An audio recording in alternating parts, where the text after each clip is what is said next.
Dimanapun engkau berada, berharap Anda tidak alergi dengan kebenaran.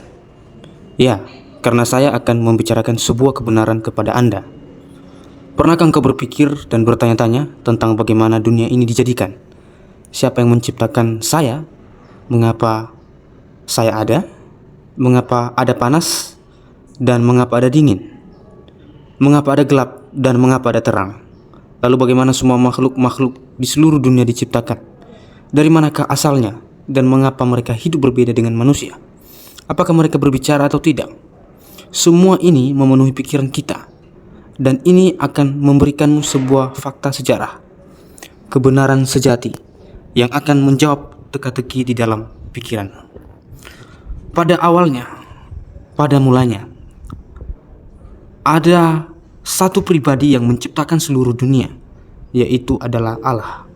Nama pribadinya adalah YHWH atau Yahweh. Namun karena orang Israel takut betapa sucinya nama ini, maka mereka menyebutnya Adonai, yang berarti Tuhan atau Tuhan.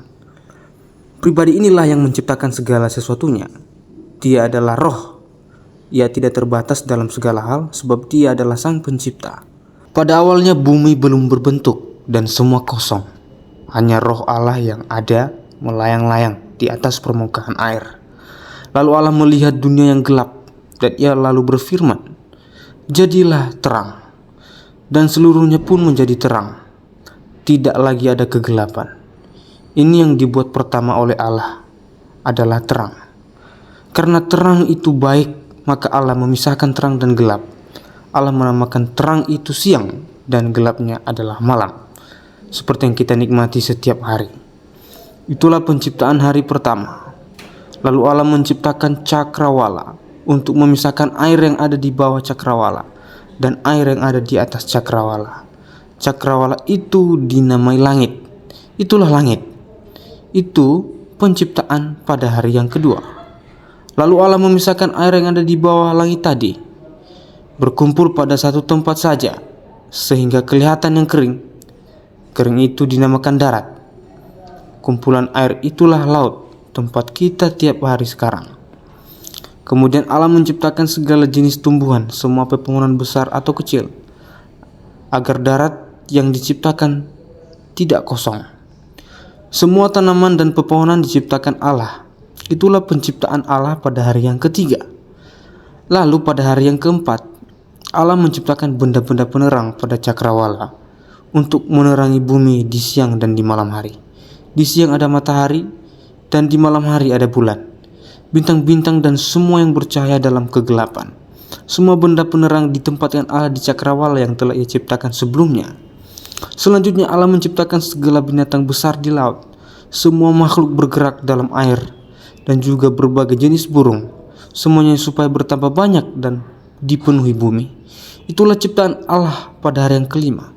Pada hari yang keenam, Tuhan menciptakan segala jenis binatang, semua makhluk yang ada di muka bumi ini, dan Tuhan menciptakan kita, manusia. Allah berkata, "Marilah kita." Mengapa ada kata marilah? Kita menciptakan. Kata marilah kita menciptakan. Tidak seperti waktu Tuhan menciptakan ciptaan yang lain, hanya berfirman saja. Tidak, Allah mengatakan marilah kita, karena ada Allah Tritunggal. Allah Tritunggal itu adalah pribadi Allah, pribadi Anak, dan pribadi Roh Kudus yang menjadi satu. Mereka bermusyawarah, bermufakat, menciptakan manusia yang segambar dan serupa dengan diri mereka, yaitu segambar dan serupa dengan Allah. Ini artinya manusia diciptakan paling sempurna dari segala ciptaan yang lain. Dan setelah Tuhan menyediakan semuanya kebutuhan untuk manusia, lalu barulah Tuhan menciptakan manusia yang sama seperti dirinya, serupa dan segambar dengan dia. Tuhan menciptakan manusia. Inilah ciptaan yang sempurna. Maka siapa yang menciptakan manusia? Dia adalah Allah, sang arsitek yang merancang dan menciptakan kita, manusia, makhluk ciptaannya yang sempurna. Tuhan memberi mandat kepada manusia untuk beranak cucu dan memenuhi bumi ini. Itu merupakan perintah. dan kita juga diberi mandat khusus untuk menjaga melestarikan semua ciptaan, menjaga dan memelihara ciptaan Allah yang lain, bukan merusak dan menghancurkan seperti yang dilakukan kebanyakan manusia zaman sekarang yang tidak mengerti mengapa ia diciptakan, apa tugasnya, dan bagaimana ia harus memperlakukan semua ciptaan lainnya.